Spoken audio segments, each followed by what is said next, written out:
I just have one question for you, Leah. What kind of bird are you?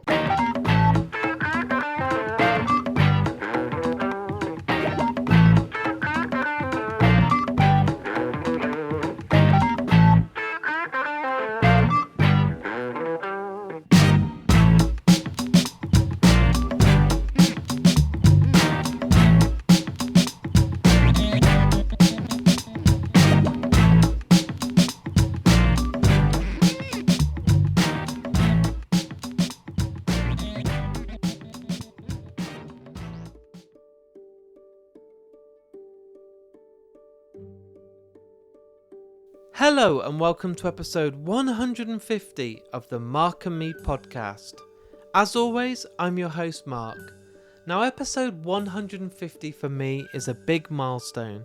It's an episode that I wanted to celebrate in style and be joined by a guest that meant a lot to me personally. And I've been able to do this by recording an interview with this actor a couple of months ago and keeping it back to mark this special occasion. So I'm absolutely thrilled to announce that today's guest is the amazing actor Jared Gilman. Now if you haven't seen the incredible film Moonrise Kingdom, which I know is up for debate but for me personally is my favourite Wes Anderson film, you will see him portray the character of Sam, and honestly is one of the best acting performances out there. The whole cast of this film, as you'd expect from a Wes Anderson film, is perfect. The soundtrack, the score, the costume design and all the actors are incredible, and this film means a lot to me and my girlfriend personally. Every couple has that film that means a lot to them, and for me this is our film in our relationship. We quote it all the time, we've seen it many times, and it's just that film that sums up everything that we love: adventures, falling in love and being happy every day.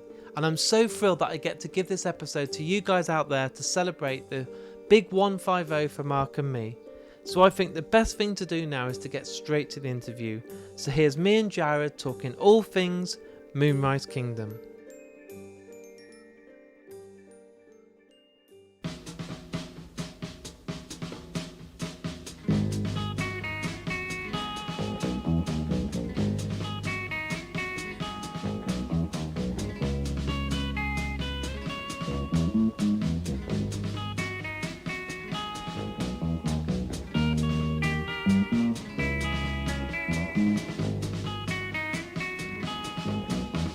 C'est le temps de l'amour, le temps des copains et de l'aventure. Quand le temps va... Jared, thanks for joining me today on the Mark and Me podcast. Thank you for having me on the Mark and Me podcast.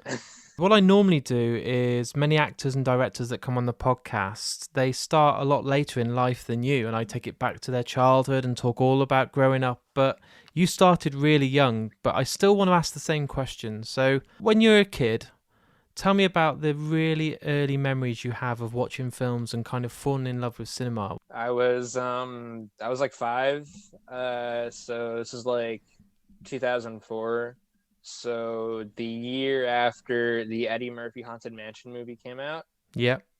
And I was like just going into kindergarten, and somehow I guess it came out on DVD, and my parents thought, all right, maybe he's finally old enough to watch it. I don't know, because it's a haunted house movie. It's a little spooky, even though it's like a PG family film.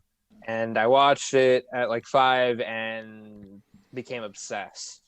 I was like watching it every day, rewatching scenes. I'd come home from kindergarten, and like I had a friend who lived a few houses down the block. He'd come over to my house and we'd watch we'd watch it from like a scene. I don't know if you're familiar with the movie at I all. haven't seen it for years, dude. Years. It's a movie that like everyone kind of forgot about it. Yeah. Bieber gave it 2.5 stars. It's like It's not as bad as Norbit. Norbit is the one I don't want to remember. I never watched Norbit. Yeah, keep it that way. Yeah. But that Haunted Mansion movie though, I was obsessed. And so it got to the point where my kindergarten teacher, she's like, you can't talk about it after Halloween. Like, it's too much. Yeah. Like, gotta move on to another movie. And then from there it was kind of just, then I was watching more things, and then and my parents were showing me like a bunch of like family 80s family movie type things. So I was like watching stuff. I was watching Ghostbusters. I had seen that by the time I'd step on set many times. Also like I'd watch like that. Indiana Jones, some absolute classics. Gremlins, Poltergeist, Goonies. Also, Goonies. Yeah. Also, watching things on TV. There was like a general rotation of like 90s and nice 80s stuff that I watched, growing up, and yeah, I mean, like I always had like a very, very keen interest in film. I was when I was in like elementary school, I'd like make really elementary leading into middle school, I would make like really dumb like John Woo inspired action shorts, like, completely by myself. Amazing. Like completely by myself. Most of the time. Sometimes I have a friend from across the street. Yeah. Or 3 houses down the road, I mean. And then later on, sometimes I'd have my friends from middle school help me. But it kind of just got to a point when I was in middle school where either I was too busy with schoolwork, or I just didn't have the same like drive or whatever to just do it by myself. I just like, I don't know, got a little bored because I got to a point where I was just sort of, I guess, being really repetitive.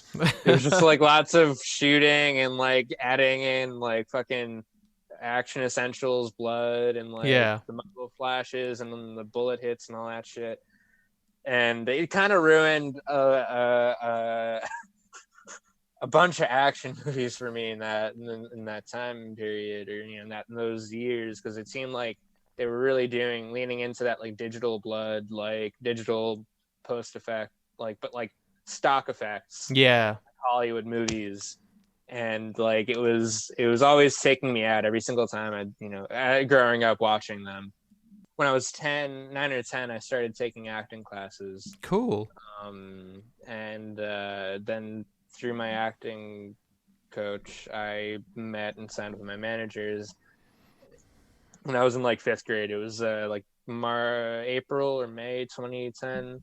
Yeah. And then I had my first audition for Moonrise in September 2010, and then I didn't get cast until March 2011. So was it your parents that helped inspire you to do it, or were you kind of like, as a kid, like my parents were like, play the piano? I was like, I don't want to. Mine too. Well, I mean, hold on. I have a fucking keyboard behind me for a reason. Nice. Yeah. Because I had to take lessons all throughout, elementary, middle, and high school. Yeah. And I don't know if I've ever explicitly mentioned this to my parents yet, but it got to a point where my piano teacher and I have like weekly lessons. Yeah. They were like 45 minutes or so at the end of the school day. And I'd show up and we just talk about movies, the majority of it. And then he'd be like, okay, play a B flat. I hit the B flat. Good job. And then I'd go, let's talk about movies again. Yeah. There were times though where I was telling you before we started recording that I know Matthew Modine, and I was gonna work on be in a movie that he was gonna direct, but the funding never came through. But the characters, the idea of the movie was about the character is played the piano, keyboard. Yeah. And so he'd given me pieces to learn for the character, and so I just spent like an entire school year doing lessons and like playing that like the same like practicing the same few songs, just waiting for the production to start, and then it never happened. That's so soul destroying. But it happens. That's kind of the thing with this industry, is that I think back to a Guillermo del Toro quote, or something I've seen him say a few times, because I've seen him live a few times. He says that like a film's most natural state, and I'm paraphrasing, but he's like, a film's most natural state is not existing, or something to that effect. Yeah.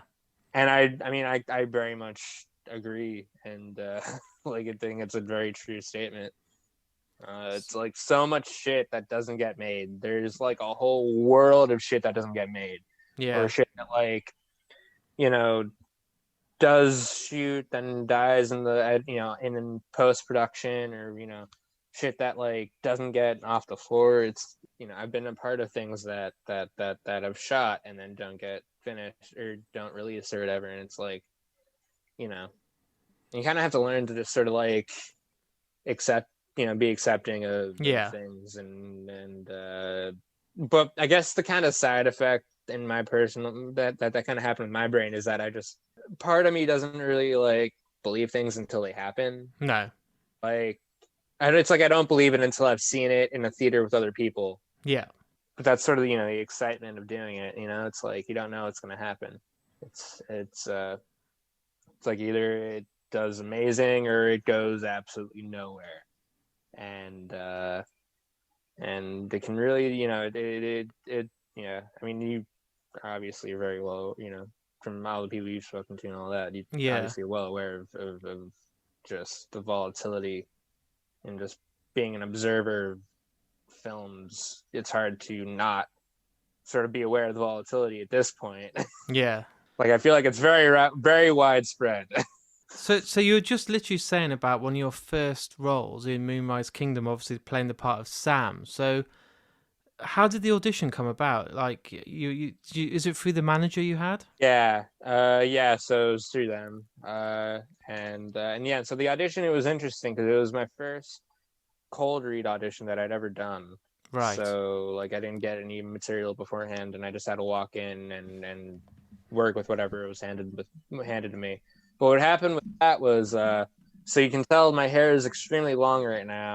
It's a lot longer than I normally wear it, and that's purely pandemic related because Yeah. I just haven't. I'm getting my second shot this weekend, so after that, I'm probably gonna get a haircut.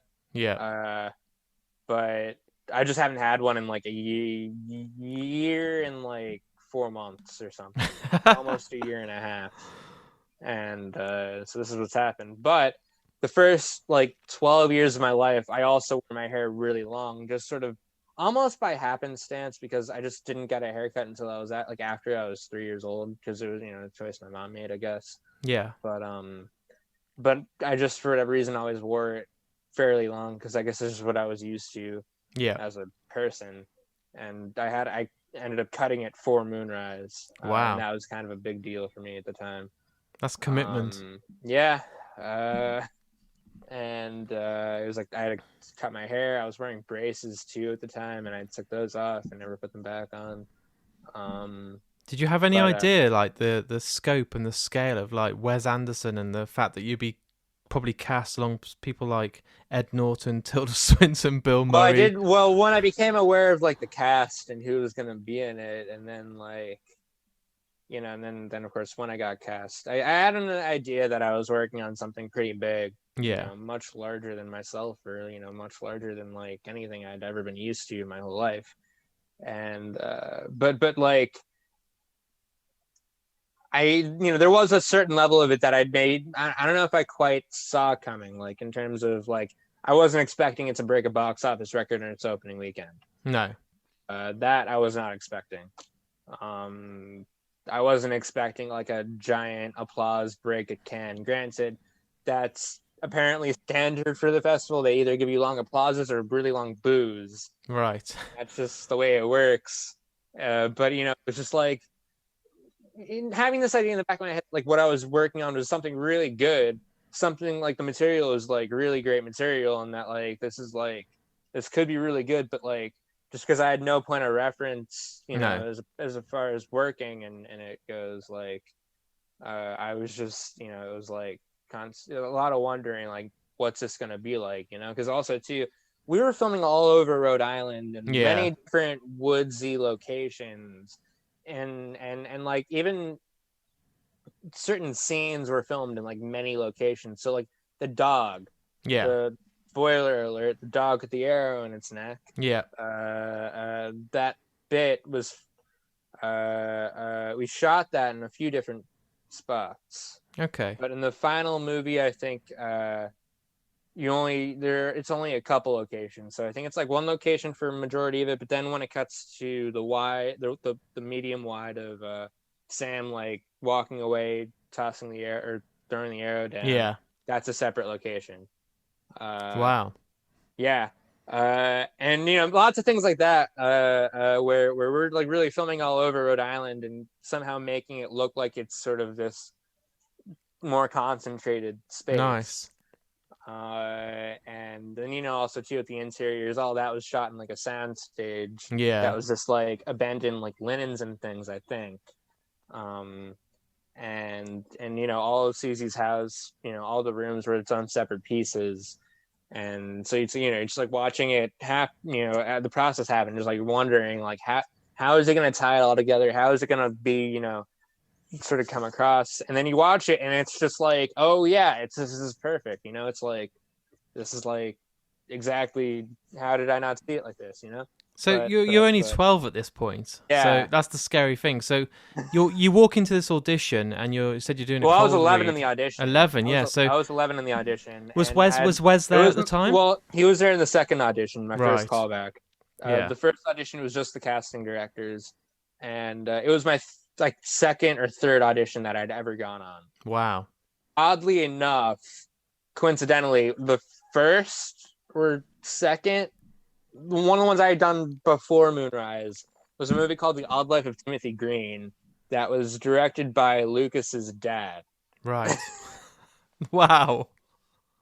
Lucas Hedges' dad, I should say. And so then it's like, then I got Moonrise, and then I showed up on set, and his dad he was there occasionally, like not all the time, but like he showed up, and I said hi to him, and he was like, yeah, I remember your audition. And I mean, I don't know if he was saying that to be nice or if he really did remember, but that is what I do remember him saying that. So you didn't meet Wes Anderson until the second audition? I didn't meet Wes until the second audition. So that and so that one was it was Wes, the casting directors again, and a much meatier chunk of the script. It was like a good 25 pages or so. Again, cold. I didn't get them beforehand or anything. So can you remember the sort of scenes that you were auditioning? Can you remember those ones? Yeah, well, lines? I remember. So the first audition that I did, the scene, it was a scene that I only ever did that one time. Right. If not that one time, then I may have done it in the callback. I forget. Okay. But it was just this like conversation that Sam and Susie have about religion. Yeah. Where they're comparing faiths, or how they were brought up or whatever. And so yeah, and what I will say to you about my first audition, and something I didn't know until after the fact, because we're not, I guess it's just something we never talked about, but like just that, like, why me, I guess, like why I got cast, or like because apparently it was a pretty widespread search that they went on for that role.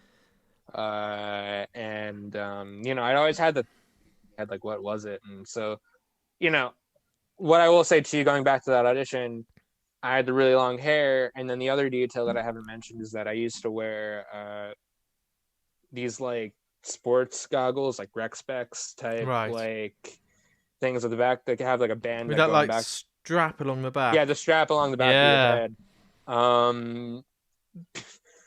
Because I just thought they were comfortable. I was like, I don't know, I didn't feel like I was constantly pushing my glasses up or whatever. I was lazy. I don't know. I was a kid. But it made me look goofy as hell, and I kind of did know that. And so when I was doing auditions, I did buy a second pair of glasses that had like see-through, or that, and so I had like they were rimless on the bottom, so like you could really see my face a lot better. And except what had happened was, when my mom and I were going to the Moonrise audition, we were kind of in a hurry, I guess. Maybe city traffic, tunnel traffic, whatever. Yeah.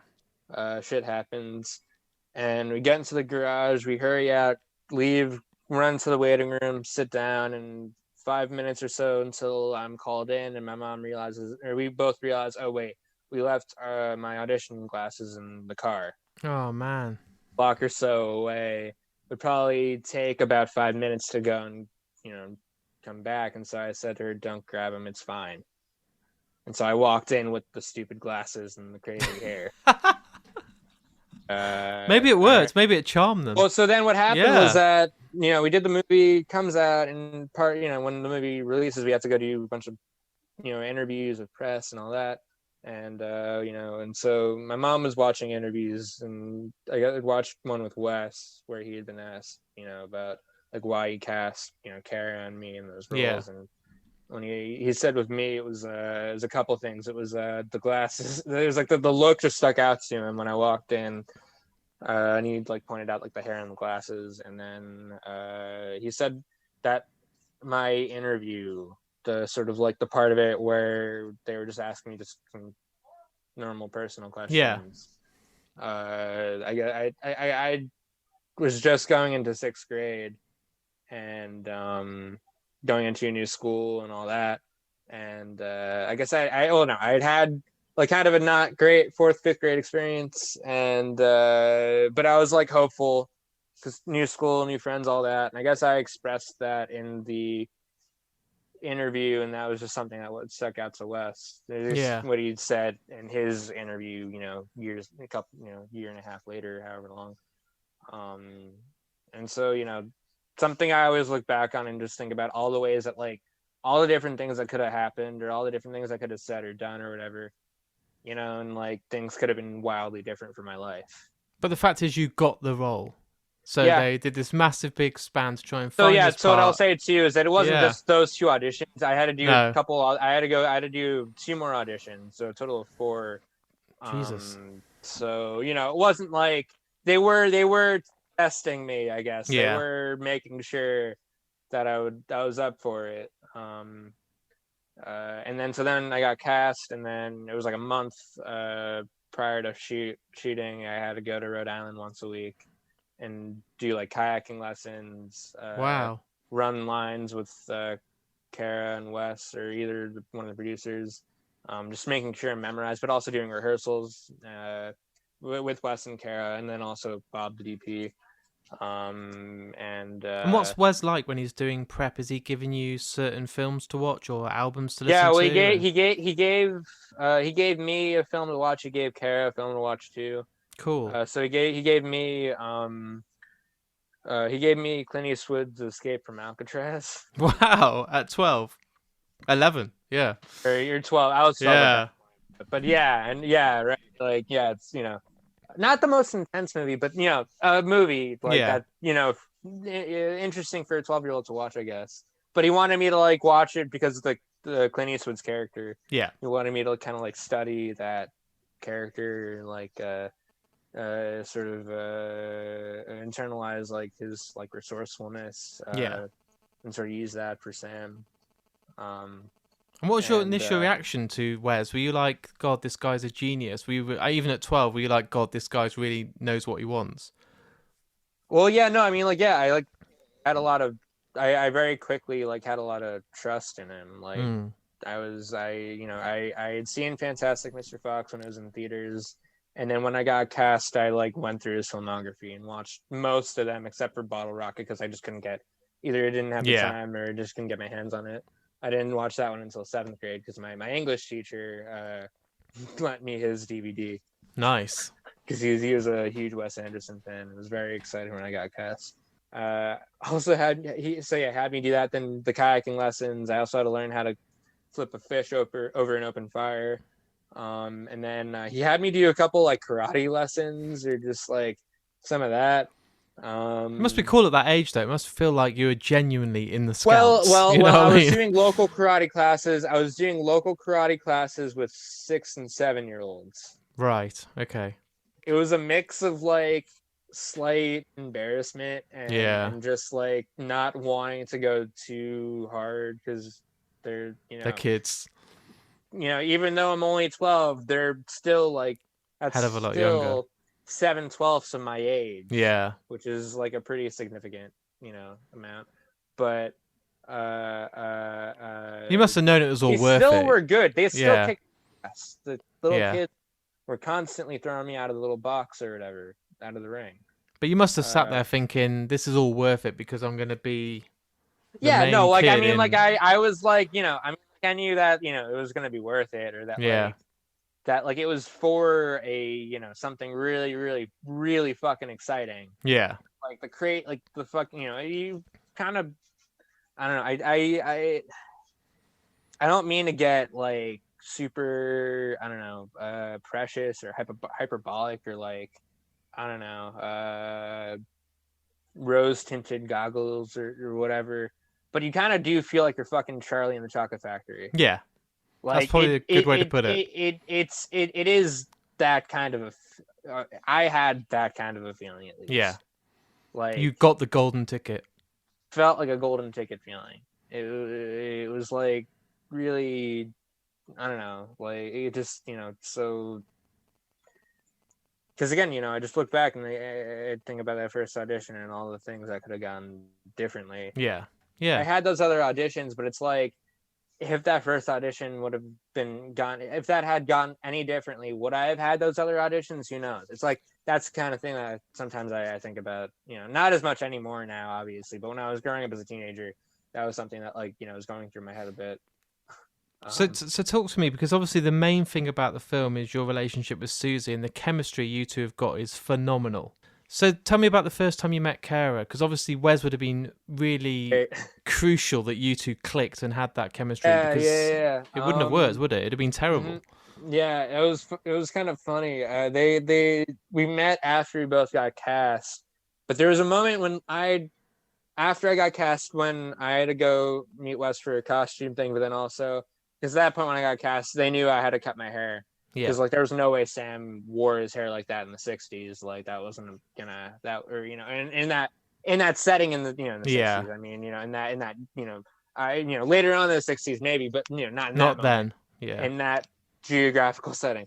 But, so he had an idea that, like, cutting my hair was a big deal for me. So he did it, like, in stages. He had them do it in, like, stages. So, like, 1 week it was a little shorter than the night, a little shorter. Yeah. And one of the times I'd gone for one of those sessions, one of the haircuts, apparently Kara was there previously. It was like just walking out, and like we like just missed each other.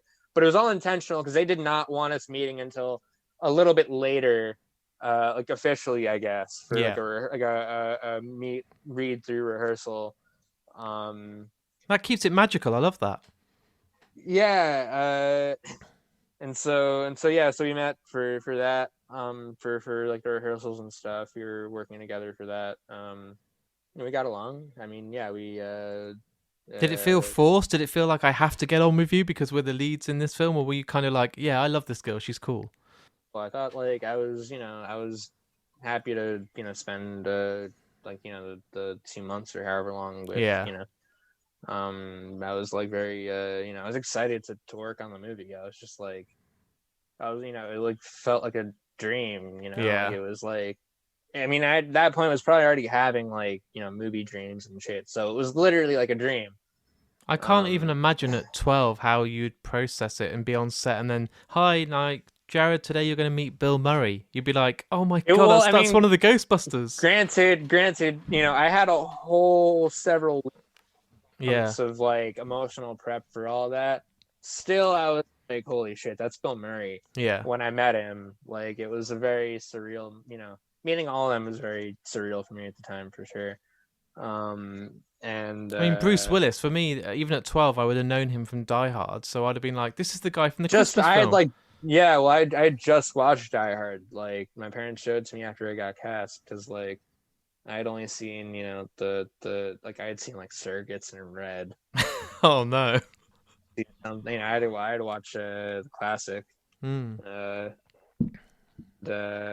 yeah, I was very excited to step on that set, to meet all those people.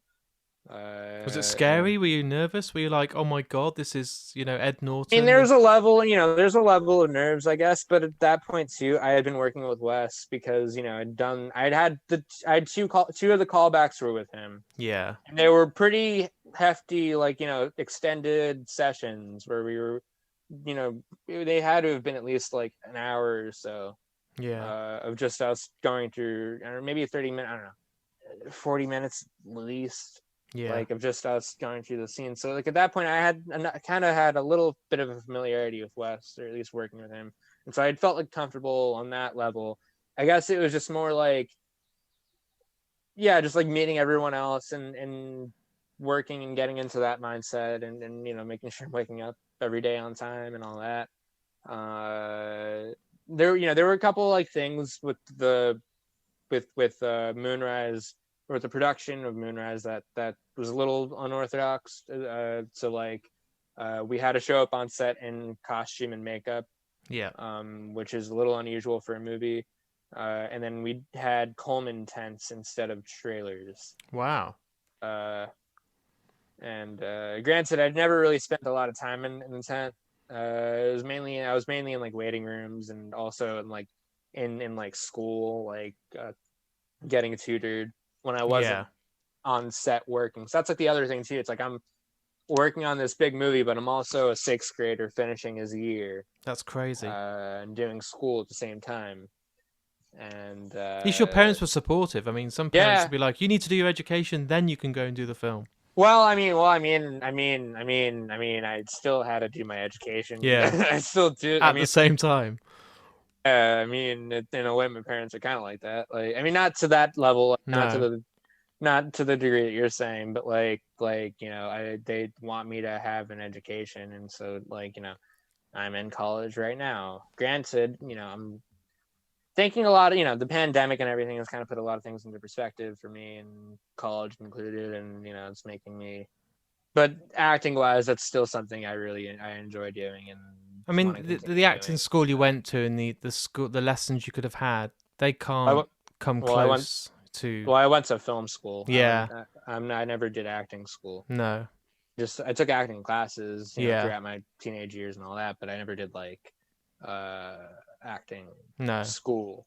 So surely the best lesson you could ever have is Wes Anderson as your teacher, teaching you on set of the way everything works. Or at least the way a Wes Anderson movie works. Yeah. but yeah. Is it as creative as you could imagine? I look at these Criterion Blu-rays and watch the extras and just think it must be magical. You feel like you're stepping into like something very special when you're on one of the sets, for sure. I miss, I still, to this day miss that experience of working on that movie. Yeah. For a reason, just being in that place, in that environment was just like really special. And just seeing, watching like, not just, my own, not just like my own collaboration, but just watching him collaborate with like everyone else. It was just really cool. And does he ever seem intimidated, even when he's got these stars like people like Bill Murray and Tilda Swinton? Is he always just in control? Does he know what he wants and he just gets what he wants? Well, yeah, I wouldn't call him like, I don't think I don't know. Obviously there's a lot of respect. I don't know if I was never intimidated by him or anything like that, but he's a fantastic director, so it's like you want to do the work, the best job you can possibly do. Like there is a level of pressure there, but it's it's personal pressure. It's like and the pressure of just the fact that you're working on this movie. But he did a really good job of just like guiding us through it, and he was aware that this was our first anything really, and you're a kid and you're having fun and you are only 12. Yeah, and I thought he really guided us through the process. Really, so when the film's finished and obviously you go to your first screening, and I'm sure you took your family and you're like, oh my god, like you said at the start of today's interview, you didn't know how it was all going to come together. You're filming one scene here, you're filming another. How was it when you were like, okay, this is the jigsaw now all put together? And so the first time I saw it, it was actually a rough cut of it, and it was me and my parents went to go. Wes invited us to go see it, and it was on like a kind of like a smaller screen, but like on a wall. Yeah. And we were still just, not everything was finished. The color correction hadn't been finished. The music was all temp music, and the special effects, the VFX hadn't been done, so it all looked very extremely green screeny and very. But my mom was like crying by the end of it, and she never cries. Wow. What were you? What was going through your head? Because you're watching yourself. It must be weird because your mum's seeing her little boy and she's proud. It was. I mean, the first screening, it was like a mix of like wonderment, slight anxiety, but a lot of wonderment. A lot of just like, holy shit, this is a movie. This is a movie. This is how this all came out. I read the script and then I got to see it. It's just like the journey of start to finish. It's like the craziness, and so it's and then just one, and then also just the excitement of, wow, I can't wait to see it again when it's all finished and it all looks a bit better. And then what happened was I saw it one time and then I saw it again. They held another screening for a bunch of the like khaki scouts, all the child actors. Yeah. We all came back and got to see it together. And again, it was another like unfinished. Maybe it had been worked on a bit more since the first time I had seen it, but still it wasn't quite there. And then the first time I actually got to see it all finished and done was at the Cannes Film Festival. Fucking hell. At 12, you must be like, I was 13 at that point. 13 at that point, but still very blown away. Yeah. Still very just like out of my mind, like pinching myself, you know, that like, how the fuck is this all happening right now? But all that that whole year, 2012 was a fucking nutso year. Yeah. Not just because they were saying the world was gonna end. No. Yeah, now it is, but that's another story. And with the reception that it came, because obviously everyone loved it. I've never met anyone that's like, oh, I don't really like that film. Everyone's like, I adore it. I feel like I've seen takes of people who are like, really? I'm not as into Moonrise. Wow. Yeah, I've seen some takes. I've seen it. It's happened. I've also had one professor go on a whole Wes Anderson rant. Wow. In front of the whole class. Granted, she then when like everyone started giggling and looking back at me and all that, she turned to me and was like, "What, is Wes Anderson your uncle or something?" And I was like, well, I played Sam in Moonrise. And then she was like, "Oh, well, that's the one I really like." Yeah, that's the good one, especially the little boy. Yeah. But yeah, no, I mean, like that was also the crazy thing too, is just when it came out and then being in, at that point, what had happened was it came out in Cannes, got a round of critical reviews. Yeah. And then when it came out in the States, it got a whole litany of reviews, and that was also, it also kind of dropped. I think it felt like it was like around the time I was in LA doing press for it or something, and I just remember being really just, blown away by it. Yeah. Like, just the fact that like it was everything, the reception was so warm to it, and they were seeing what we were doing, and then that people were, and then also that year too with all the fucking Halloween costumes, that was also nuts. Like seeing all the all the various people dressing up as Sam and Susie, like, and then even you still get that now at Comic-Cons. Yeah. I've been to the New York Comic-Con a few times, and I've never actually run into any cosplayers in person. No. Never happened to me. One thing I was really curious by is when the film's finished and it's all done, did you take anything from set or souvenirs and stuff that you kept as like, I'm keeping this. This is for me? So I couldn't take any props directly from set when I left. However, they did give me some backup versions of things. So backup coonskin cap right there. That's incredible.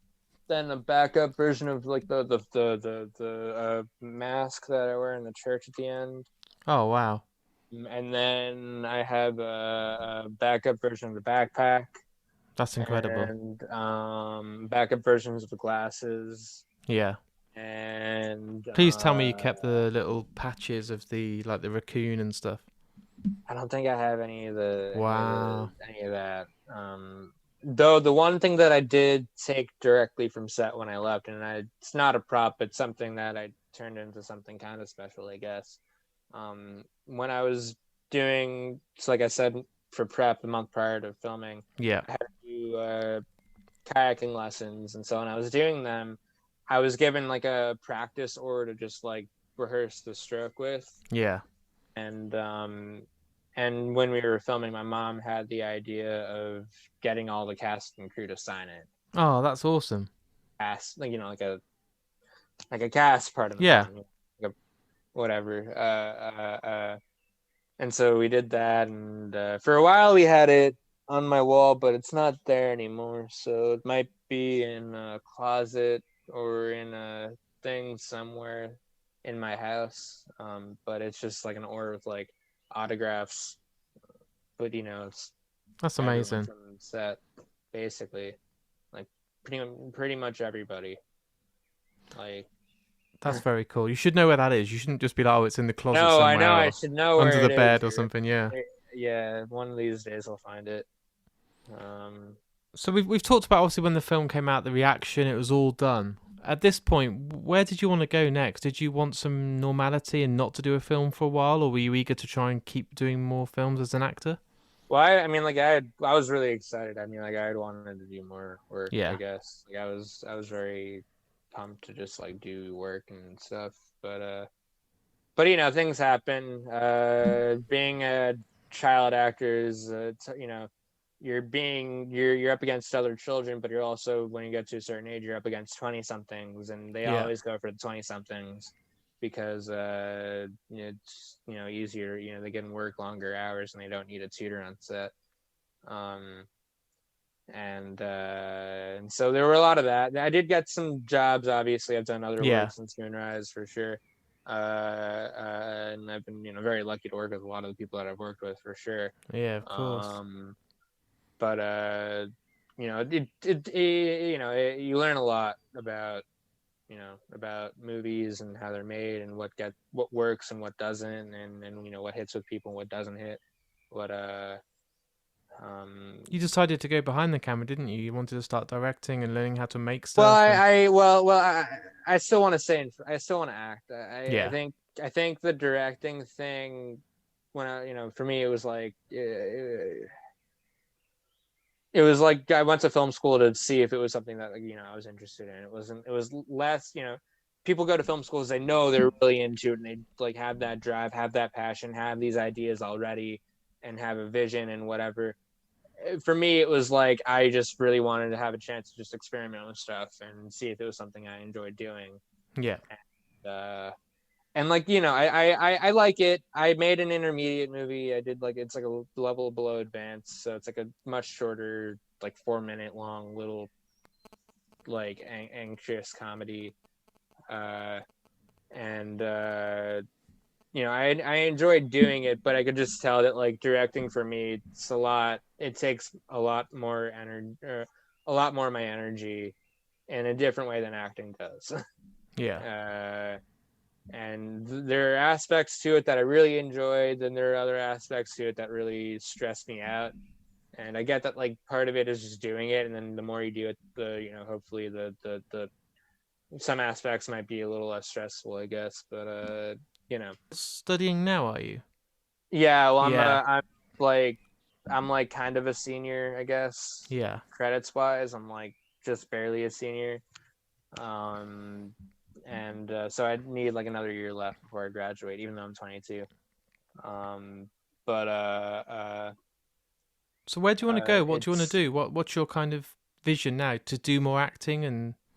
Well, yeah, like that's the hope. That's Yeah. the thing that I want to do is more acting. I think the behind the camera stuff is something that like I'm glad that I have. I got the experience at film school doing stuff and getting a sense of like where my voice probably is, or like where my sensibilities probably lie. But it's something that I've also realized too. Like, there's a reason that a lot of directors don't really, they'll release their first movie in their 30s or something. Like, that happens too. Like, I feel like the push right now, it seems like it's younger people directing or like having and like that's great and awesome, but like I feel like I want life experience. Like, yeah, of course. like I want just I feel like I'm when I'm creating, I don't know, not to say that I've not to speak of myself as anything more than a film student who's made a couple things for classes, but like I guess I just like realized that if I'm drawing on something that's like, I don't know, something I can take from my personal life, I find that my ideas I find that I'm more satisfied with them, I guess, than if I'm like pulling out of thin air.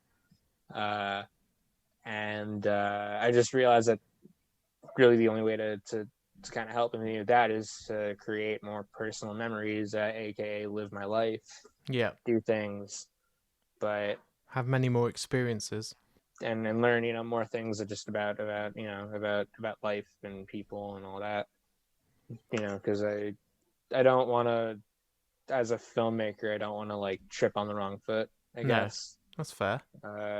And I get that that's totally okay. That happens, and you know, sometimes people miss the mark, and then they can recover, and then that's totally, you know, it's a viable path, and it's happened. But I guess I don't know, maybe just, I don't know, maybe doing Moonrise at such a young age ruined my expectations for things. I don't know. It's a hell of a lot for one of your first major roles to get to work with someone that most people would inspire to get to. That's like the goal. Like, oh, imagine getting to work with Wes Anderson. You're like, yep, done it. First big role, done. Scary. Yeah. But you know, but it's also too, it's like, you know, I think about all the other, you know, I think about all the people who've had even more illustrious careers, and all the other people, you know, look at fucking Lucas Hedges, for example. I'm not trying to compare anything like that, but like, it's just like something I've realized that's like everybody has like, I don't know, you know, ideas of success and ideas of like expectations. It's taken me a little while to realize just how great of a director Wes really is, I guess. Not really a little while. I realized it pretty soon, but like, I guess just, you know, in time, it's time that I've had just to think about it even more. It's just like, yeah, wow, how that happened, you know? Like, and do you still speak to Wes? Are you still in contact with the cast? I send Wes birthday emails. Yeah, I do that. I had wanted, when Isle of Dogs came out. He was in New York for a screening, and I'd gone to it. I waved to him from the audience. Yeah, and we'd wanted to catch up afterwards, but he got whisked away by the people there. Yeah, that took him away, I guess, and so we didn't actually get to say hi. And so I sent him an email, and he replied back to me saying like, yeah, I'd love to catch up, but I'm going to be in France for a little while, but I'll probably be back after that. And so it's like, yeah, going to France to do the French Dispatch. Hey, he's still making films. We're sitting here ready now for his next film. Which I didn't ask about that when I. No, I'm not gonna pry, obviously, when I'm sending him a birthday email. Yeah, but it just, you know, it's amazing that just what happened with everything. You know, just the fact that he has this movie completely finished and ready to go, and he's already probably starting work on another one. I know, it's crazy, but I think there's light at the end of the tunnel. We'll get to see it this year, if all goes well. Well, I think it's happening at Cannes. I think it's sort of all but been announced. Like, it's official, but because they haven't announced the lineup, it's like not official, but it's official. Something. Because also too, I think it was supposed to be at last year's festival, and because of the pandemic, that didn't. It's crazy, isn't it? Sat on the shelf for 2 years. Yeah, and it looks so fucking good. Like, I'm not much of a trailer person. Like, I don't really watch trailers, but I watched the trailer for that one, and I'm like, damn, how does this like? I just want to see it all tie together. And, you know, I get it's all going to be sort of very like stories on their own, so it's not really going to tie together. But like, I wanted to see it all in one 90-minute movie. You know, I want to see how it all looks in context, because it just looks really exciting. So are you in a happy place right now? Are you content? Are you in a good place mentally? Are you thinking like you're looking forward to your final year of studying and then being able to get new experiences? Well, I mean, I mean, you know, I think, you know, a year of not really seeing, well over a year of not really seeing any of my friends and anyone really outside of my parents. You know, not just like, because not, you know, as everyone, most people, obviously, I feel like I want, like, I don't know, I need some recalibration or sort of adjustment. and that's kind of been making me thinking about, I guess, school more so than even acting or anything like that. I'm not the biggest fan of school. I'm No. kind of tired of it.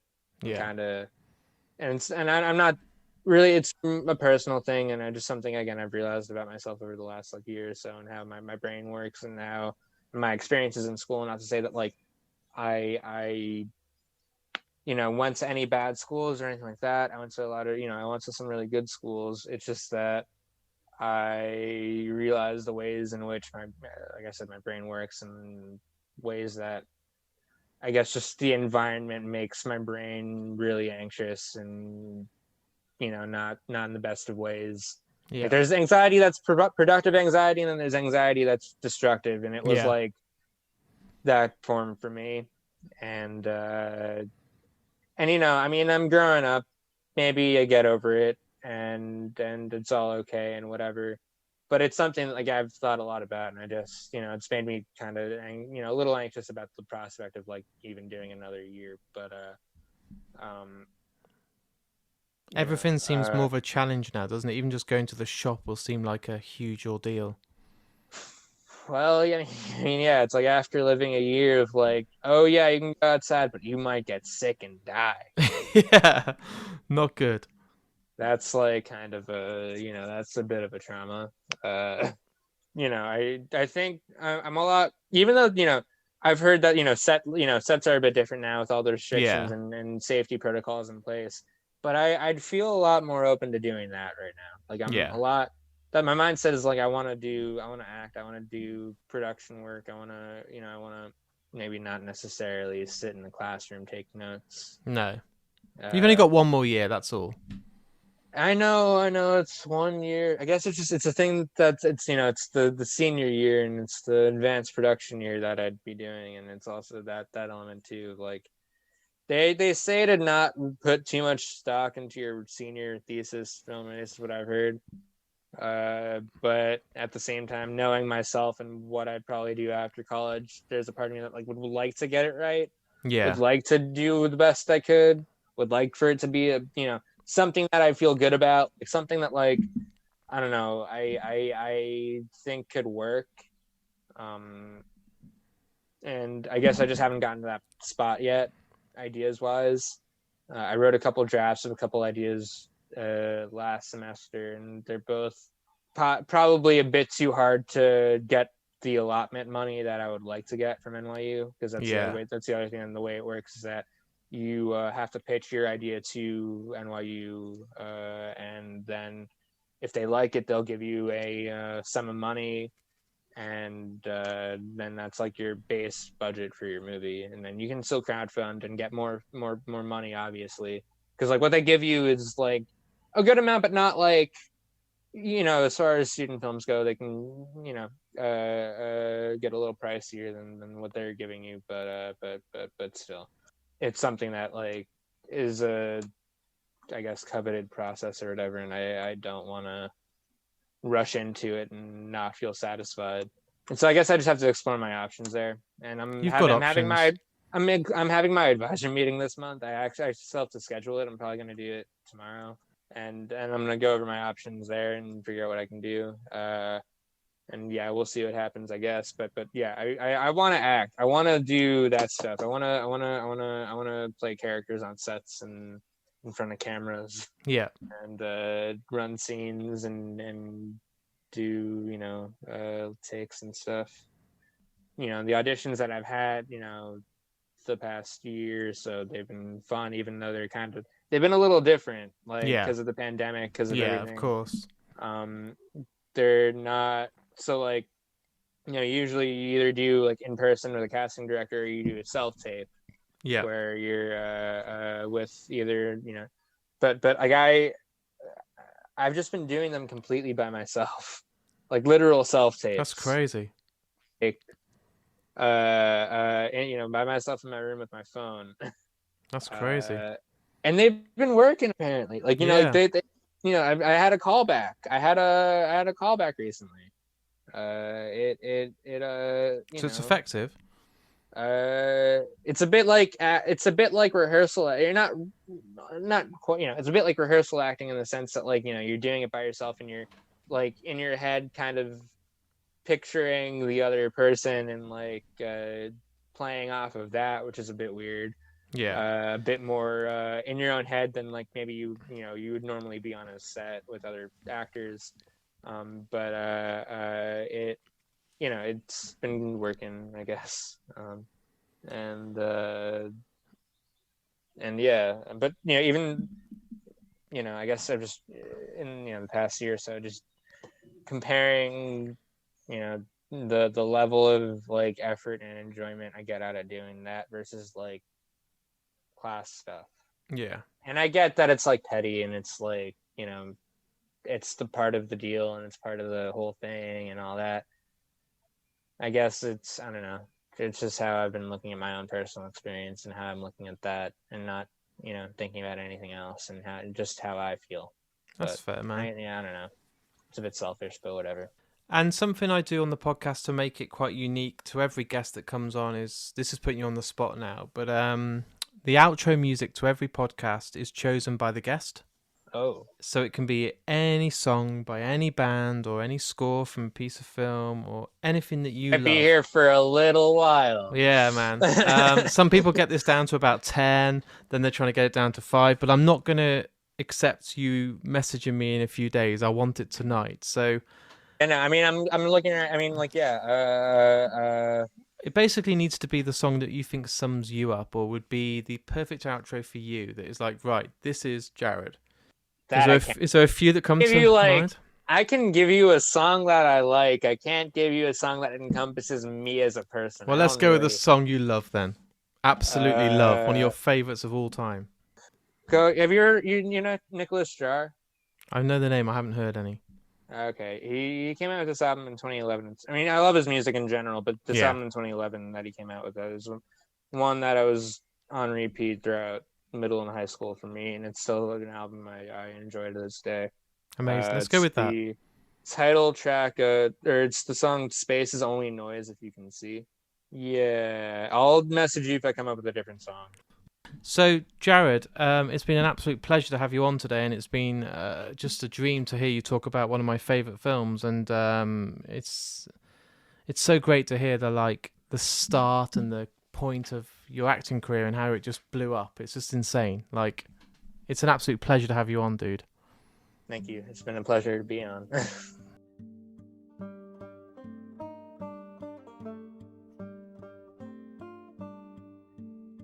So there it is. There's my interview with me and the amazing Jared.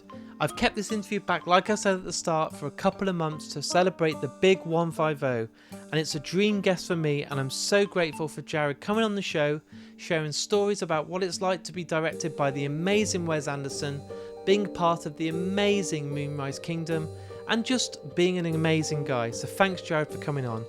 I also want to give a big shout out to the Caged In Coppola Connections podcast for helping make this interview happen. I really appreciate it, and I will make sure that when we meet in person, I'll be buying you beers for a whole night, so thanks so much. If you're new to Mark and Me, please jump onto markandme.com. On there's links to my Twitter, my Facebook, my Instagram page, and also my email. I make sure I always take time out and personally respond to every single tweet, Facebook comment or email that I receive. I'm so grateful for all the input I get, so please keep it coming. And if you are new, there's another 149 episodes waiting for you on Spotify, Amazon Music, Podomatic or Apple Podcasts. If you really loved today's episode, please support me on Patreon. I'm working really hard to offer the best prizes out there from the guys at Vice Press and Last Exit to Nowhere. Each week I've got some incredible prints, some incredible t-shirts, and it's a huge way of saying thank you for supporting me and the podcast. All the money that goes into my Patreon goes right back into the podcast to allow me to host this on all these channels, all these different podcast networks, and it does cost a lot of money, so please keep supporting me, and in return I'll make sure that you're getting at least 2 episodes every single week. But as I said at the start of today's episode, every couple, everyone in a relationship has a film that means a lot to them. and for me and my girlfriend, Moonrise Kingdom is top of the pile. We absolutely adore this film, and I want to take the time to dedicate this episode to my beautiful girlfriend. You mean the world to me, and every single day since we've met, you've given me an amazing adventure. I love you more than anything. I love that we have this film, and I now love that we have this episode. And as you heard at the start of today's episode, and you will in just a moment's time, Jared re-recorded some of the lines from my girlfriend from this incredible film, and I want to dedicate all of this to you. Thank you for being so incredible, and I'll never stop loving you. And I just want to end today's episode with one more quote from my girlfriend Leah, and this is from Jared himself. So until next time, look after yourself, and I'll speak to you all soon. I love you, Leah, but you don't know what you're talking about.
Replace the word space with a drink and forget it.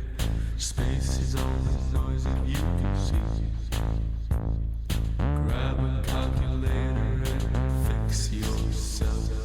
Grab a calculator and fix yourself. Read the news, baby, read the news. Watch your clock, baby, watch your clock. Watch the weather, baby, on TV. It's all together, you can see.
Replace the word space with a drink and forget it.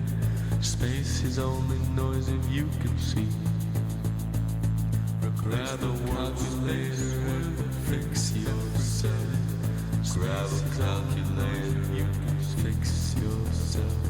Replace the word space with a drink and forget it. Space is watch your clock, baby, watch your clock. Replace the watch the weather, baby, on TV. Forget it. Space is only noise that you can see. Space is only noise that you can see. Space is only noise that you can see. Space is only noise that you can see.